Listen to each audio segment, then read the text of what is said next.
बेटी फिरौनी है कनी के खाने नहीं भी दे देता हमरा के आ दे ओ हमर लइका के मुंह आवत नहीं कैसे से कनी के पिटैला बिना बाग भइल बाई सब बुझाता के कनी के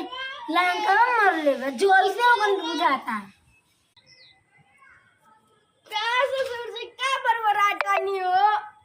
का करे हमरा कोनो खाना नहीं खे देते एगो लड़का संभाले एगो खाना बनाइए।